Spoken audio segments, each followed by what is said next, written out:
मध्य प्रदेश का चुनावी मूड समझने के लिए एबीपी न्यूज की टीम निकल चुकी है। ये मध्य प्रदेश का महाकौशल इलाका है। ऊपर वाले ने इस पूरे इलाके को कमाल की खूबसूरती से नवाजा है। कहीं जंगल, कहीं पहाड़, तो कहीं मध्यम झरनों का शोर है। और कहते हैं कि यहाँ की सियासत भी कुछ खास है। जिस पार्टी ने इस इलाके के 38 सीटों को साध लिया, उसके लिए भोपाल की कुर्सी का रास्ता बहुत ही आसान हो जाता है। नमस्कार, मैं हूँ श्रीनिवास और इस वक्त मैं मौजूद हूँ महाकौशल के एपी सेंटर माने जाने वाले जबलपुर में, ये समझने के लिए कि आखिर चुनावी रणभेरी बजने के बाद यहाँ के मतदाताओं का क्या है सियासी मिजाज और यहाँ के मतदाताओं का क्या है चुनावी मूड मीटर। तो चलेंगे महाकौशल के उन तमाम इलाकों में और तमाम मतदाताओं से जानेंगे कि आखिर क्या कहता है उनका सियासी मूड मीटर। एबीपी न्यूज के रिपोर्टर श्रीनिवास उस जबलपुर शहर से चुनाव के पंचनामा की शुरुआत कर रहे हैं, जो शहर मध्य प्रदेश का दिल माना जाता है। जबलपुर का ये कमानिया गेट ऐतिहासिक गवाह के रूप में यहाँ खड़ा है। सुबह सुबह का वक्त है, लिहाजा सड़कों पर लोगों की भीड़ कम है। यही हमारे रिपोर्टर श्रीनिवास की मुलाकात बीजेपी के नेता और पूर्व मंत्री शरद जैन से हुई, जो पिछला चुनाव शहर की उत्तर मध्य सीट पर 578 वोटों के मामूली अंतर से हार गए थे। हमारे देश के प्रधानमंत्री माननीय नरेंद्र मोदी जी, हमारे लोकप्रिय मुख्यमंत्री शिवराज सिंह जी चौहान, इन्होंने इतने जनहितकारी काम किए। आम जनता का कल्याण, महिलाओं का कल्याण, बेटियों का कल्याण और अनेकों योजनाओं के माध्यम से। अच्छा सर, ये बताइए, ये बताइए, आप कह रहे हैं तमाम काम किया उन्होंने, लेकिन पिछली बार भी आप कुछ सीटों से चूक गए थे और आप पे आरोप लगते रहे आपकी पार्टी के ऊपर से कि आपने लोकतंत्र की हत्या की। ऐसा आरोप लगाया गया कि आपने खरीद बिक्री की, दूसरे पार्टी के विधायकों को अपनी तरफ लाए, कांग्रेस के ही विधायक थे। इस पे क्या कहना चाहिए? ऐसा कुछ नहीं है, लोग स्वेच्छा से आए थे और हमने स्वागत किया था। 2018 के चुनाव में कांग्रेस के विनय सक्सेना को 50,045 वोट मिले थे, जबकि बीजेपी के शरद जैन को 49,467 वोट मिले थे। यहीं पर हमारी मुलाकात कुछ मुस्लिम समुदाय के लोगों से हुई, जो अप्रत्याशित तौर पर बीजेपी का समर्थन कर रहे थे। रियाज भाई ये कहते हैं कि मुसलमान जो है कहाँ भाजपा, ऐसा नहीं, शिवराज सिंह चौहान जो है उससे अच्छा चेहरा नहीं है, उसके अलावा कोई को बनाएंगे तो नहीं बन सकता वो। बात तो यहाँ तक हो रही है कि शिवराज सिंह को इस बार टिकट ही ना मिले। ऐसा कुछ नहीं है, वो शिवराज सिंह का चेहरा बहुत अच्छा है, अभी वो 18 साल चलाएं और अच्छा चलाएंगे। वो रहेंगे तो सरकार बनेगी, वो नहीं रहेंगे सरकार नहीं बनेगी। ये बताइए रियाज भाई, यहाँ किसका होने जा रहा है आगे? मामा शिवराज चौहान मामा। उनको तो साइड कर दिया गया। नहीं, वो विकास करते हैं। एक नंबर का मुख्यमंत्री हमारे मुखिया हैं। दादा ये बताइए, क्या कह रहे हैं? बहकी बातें कर रहे हैं कह रहे हैं कि हमें शिवराज जी चाहिए, मोदी जी चाहिए। यस, ना शिवराज ना भी चाहिए अपन को, ना मोदी चाहिए अपन को। विकास वाला आदमी चाहिए जो सूझबूझ से अपना काम कर सके। सुबह सुबह का वक्त था, लिहाजा श्रीनिवास चाय की दुकान तलाशते हुए पहुंच गए शहर के बस स्टैंड इलाके में। चाय और नाश्ते की दुकान पर लोगों की भीड़ जुटी थी। हमने भी चाय की चुस्कियों के साथ चुनावी चर्चा छेड़ दी। यहाँ जो खाने पीने के शौकीन हैं, सुबह नींद खुलते ही ना ब्रश किया और यहाँ पहुँच जाते हैं। क्या खास है सेठ जी, क्या खास है भैया आपकी दुकान में? सुबह सुबह सारे जबलपुर वाले पहुँच गए।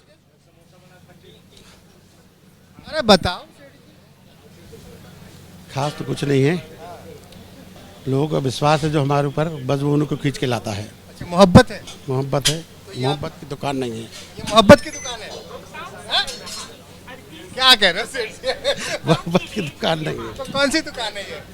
लोगों के विश्वास की दुकान है। नहीं, आपने कहा मोहब्बत की दुकान नहीं। हमने नहीं कहा मोहब्बत, आपने कहा। ये चुनाव पे आते हैं सीधा, क्या लग रहा है पूरे महाकौशल का? बताइए, अगर आप पत्रकार हैं आप तो। महाकौशल में जिस तरह की स्थिति, अभी पिछला चुनाव जो हुआ था उसमें कांग्रेस को बढ़त मिली थी महाकौशल में, और इस बार स्थिति सामने स्पष्ट है कि जिस तरीके से सांसदों को और मंत्रियों को प्रत्याशी बनाया जा रहा है, उम्मीदवार विधानसभा की टिकट दी जा रही है, उससे कहीं ना कहीं भाजपा के खेमे में कोई ना कोई भय है, बिगड़ी हुई। चलिए तो चलते हैं, अभी इसी दुकान पे हैं, आगे कुछ महिलाएं दिख रही हैं हमें, उनसे बात करते हैं। मैडम नाश्ता करने आई थी? हाँ, क्या खाया आपने? कचौरी। कचौड़ी? लेकिन इधर तो लोग पोहे ज्यादा खाते हैं। पोहे यहाँ का फेमस है। पोहा जबलपुर का ना नाश्ते में पोहे सबसे फेमस है। सियासत में क्या फेमस है? सियासत में मैं कुछ नहीं बता सकती। वोट तो देती है ना? हाँ, वोट देते हैं। ये बताइए, अभी बहुत हंगामा है महिला आरक्षण, अब तो आपको भी नेता बनाया जाएगा। 100 में 33 विधायक महिलाएं, 100 में 33 सांसद महिलाएं। अच्छी है, महिलाओं के लिए अच्छे। मोदी जी ने अच्छा काम किया है, महिला को आरक्षण दिया है। तो क्या लग रहा है कि शिवराज मामा चलते रहेंगे या कुछ चलेंगे, क्यों नहीं चलेंगे? शिवराज मामा का ही यहाँ पे वर्चस्व है। एक बात जो यहाँ समझ में आई वो ये कि मुकाबला इस सीट पर आसान नहीं है, और दूसरी बात ये कि महिलाओं का स्नेह शिवराज सिंह चौहान के साथ बना हुआ है। जबलपुर शहर बहुत बड़ा है और शहर में ही विधानसभा की 4 सीटें हैं। घूमते घूमते एक जगह हमें कांग्रेस के विधायक तरुण भनोट की प्रचार गाड़ी नजर आई। मतलब पहुंच गए थे जबलपुर पश्चिम विधानसभा के इलाके में। यहीं चौराहे पर हमने चुनावी चौपाल लगा दी। इस वक्त हम जबलपुर के पश्चिमी विधानसभा क्षेत्र में मौजूद हैं और ये बताया जा रहा है कि ये मध्य प्रदेश का इस चुनाव में सबसे हॉट सीट होने वाला है, क्योंकि यहाँ पे मुकाबला भारतीय जनता पार्टी के 4 बार के सांसद और लोकसभा में बीजेपी के मुख्य सचेतक और दूसरी तरफ कांग्रेस के कमलनाथ मंत्रालय में वित्त मंत्री रह चुके लोगों के बीच है। यानी कि मुकाबला राकेश सिंह और तरुण भनोट के बीच है। तो यहाँ तमाम लोग मौजूद हैं, उनसे बात करते हैं कि आखिर यहाँ का मिजाज क्या है, चुनावी मिजाज क्या कह रहा है। जी भैया, क्या नाम? विष्णु। हाँ? विष्णु। विष्णु? विष्णु भैया, चुनाव बनाव आ गया है? हाँ, आ गया है। क्या लग रहा है? क्या लगेगा? जो जीता है वही जीतेगा, वो क्या है भाई? जो जीते है वही जीतेगा, वो क्या है? कौन जीता तो है? यहाँ तो कांग्रेस वाला जीता है। हाँ, कांग्रेसी वाला जीतेगा। तो लेकिन लड़ तो रहे हैं सांसद साहब। अब देखो क्या होता है। हाँ? देखो क्या होता है। देखो क्या होता है। जी भैया, आप बताएं, क्या नाम है? मनोज कुमार। मनोज कुमार। ये बताइए मनोज जी, क्या लग रहा है किस विषय में? चुनाव का माहौल?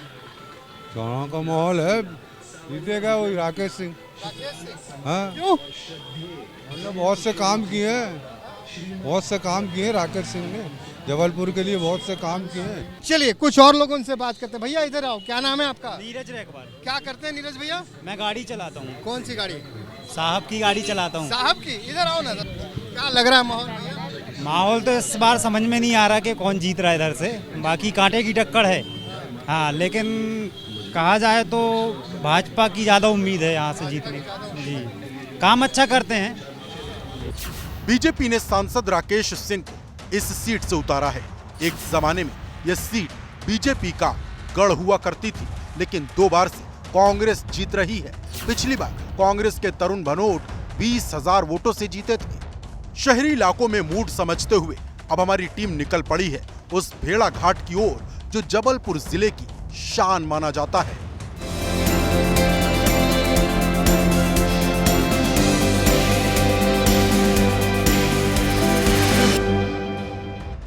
भेड़ा घाट का मौसम सुहाना है। यहाँ पहुंचने के बाद गाड़ी पार्क कर श्रीनिवास पैदल निकल पड़े। रोड किनारे छोटी छोटी दुकान खोलकर बैठे लोगों से बात की और यहाँ का मिजाज जाना।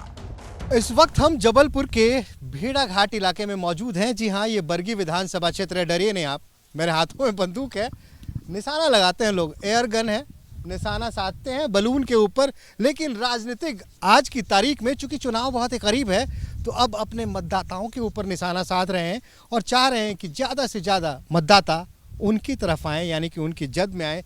इनसे पूछते हैं, भैया क्या नाम है? महेश पटेल। इधर आइए। क्या नाम है? महेश पटेल। क्या माहौल बन रहा है? अभी तो सर कांग्रेस ही है। कांग्रेस ही है जी। अच्छा, क्यों? अभी समय अनुसार प्रचार ज्यादा। माँ जी हैं। अच्छा, माँ जी हैं, माता जी हैं। नमस्कार माता जी, ये बताइए आप ये क्या कर रही हैं? सर ये मार्बल की घिसाई कर रहे हैं, खरीद के लाते हैं, हम लोग बेचते हैं। अच्छा, हाँ। कितना कमा लेती हैं? अरे सर नर्मदा मैया 100-200 दे ही देती दिन भरी में बैठ। ये बताइए माता जी, चुनाव आ गया है और महिलाओं पे बड़ा जोर हो रहा है कि हाँ महिला हाँ महिला आरक्षण हो रहा ना सर। लाडली बहना योजना। लाडली बहना आपको हाँ कुछ मिल रहा है? हाँ सर मिल रहा है, 1000 रुपये मिल रहे हर महीने। हाँ सर एक टाइम पे आ जाता हाँ सर टाइम पे आ जाए, 10 तारीख को डल जाते, 11 को 12 को निकाल लो। हाँ टाइम पे। तो ये बताइए, तो फिर तो आप कहते होंगे मामा जिंदाबाद। हाँ बिल्कुल कहेंगे सर, भैया जिंदाबाद, हम लोग के तो भाई है जो पैसा दे रहा है, लड़का बच्चों के मामा। यहीं थोड़ी दूर आगे एक बुजुर्ग महिला बेर बेचती मिली जो कैमरे पर नाराज नजर आई। जताते हैं मगर समझते क्या हो गरीबों को, गरीबों के लिए कुछ नहीं समझ में आता। तो इस बार क्या तुम्हें क्या समझ में आ रहा? क्या है अब हम लोग जे बैठे रोड पे, हम लोग के लिए क्या है कि बूढ़े के भी तो कुछ दो मदद। तो कह तो दिए कि देंगे 400 रुपये और नहीं देंगे, क्या मालूम देते कि नहीं देते। अच्छा ये बताओ, कमलनाथ जी का नाम सुनी हो? हम नहीं सुने। कांग्रेस का नाम सुनी हो? नहीं सुने। भाजपा का नाम सुनी हो? नहीं। अरे तो क्या सुनी हो अम्मा? शिवराज जी का नाम सुनी हो? अम्मा मजाक कर रही है, देख रहे हो अम्मा मजाक कर रही है। अम्मा बहुत नाराज है, इतनी नाराज की अम्मा कहते नहीं जानते क्या भाजपा क्या कांग्रेस, कौन शिवराज कौन कमलनाथ। भेड़ाघाट जबलपुर जिले की बरगी विधानसभा क्षेत्र में पड़ता है। यहाँ पिछली बार कांग्रेस जीती थी। जबलपुर जिले में विधानसभा की 8 सीटें हैं। 2018 में कांग्रेस बीजेपी दोनों को 4-4 सीटें मिली थी, जबकि 2013 में बीजेपी को 6 और कांग्रेस को 2 सीटें मिली थी। 2019 के लोकसभा चुनाव में जिले की सभी सीटों पर बीजेपी को बढ़त मिली थी। जिले के सियासी समीकरण पर श्रीनिवास ने इलाके की राजनीति को समझने वाले अजय त्रिपाठी से बात की। ठीक हमारे पीछे आप धुआंधार जलप्रपात के वो खूबसूरत नज़ारे देख रहे हैं भेड़ाघाट में, जिसे देखने के लिए सिर्फ हिंदुस्तान से ही नहीं बल्कि दुनिया के कोने कोने से तमाम पर्यटक यहाँ पहुँचते हैं। लेकिन सबसे बड़ी बात, ठीक हमारे नीचे नर्मदा नदी कल कल करती हुई अविरल लगातार बहती जा रही है और अब मौसम वो आ गया है कि अब सियासी भक्त भी मां नर्मदा के पास आएंगे और भोपाल की कुर्सी तक पहुंचने का आशीर्वाद मां नर्मदा से मांगेंगे। इस वक्त हमारे साथ हमारे सहयोगी अजय त्रिपाठी मौजूद हैं जो महाकौशल की राजनीति को बहुत ही अच्छी तरह से समझते हैं। मैं ये जानना चाहूँगा अजय भाई, ये बताइए कि आखिर महाकौशल की राजनीति को किस तरह से देखना चाहिए? देखिए श्रीनिवास, जैसा आपने कहा कि जो मध्य प्रदेश की सत्ता की चाबी है वो उसमें से एक महत्वपूर्ण चाबी महाकौशल के पास है, क्योंकि महाकौशल में 38 विधानसभा सीटें आती है। अगर मध्य प्रदेश की 230 विधानसभा सीटों के सामने तकरीबन 20% जो विधायक हैं वो यहाँ से चुन के जाते हैं और जिस भी पार्टी का, यहाँ तो 2 ही कांग्रेस और बीजेपी की मुकाबला होता है, यहाँ से बढ़त मिलती है, उसको ही सत्ता की चाबी मिलती है। जैसे कि 2018 के चुनाव में जो 38 में से 24 सीटें कांग्रेस ने जीती, 13 बीजेपी को मिली और कांग्रेस ने सरकार बनाई भोपाल में।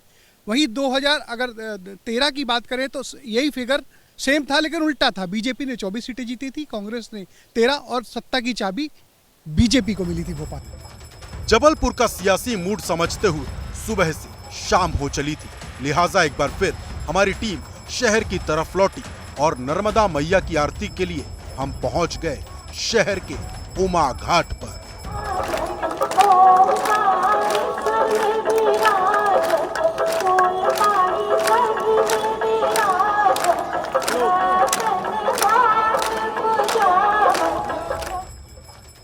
जबलपुर के उमा घाट पर हर दल के नेता आशीर्वाद लेने आते हैं, लेकिन इस बार आशीर्वाद किसे मिलेगा यह भी साफ साफ नजर नहीं आ रहा।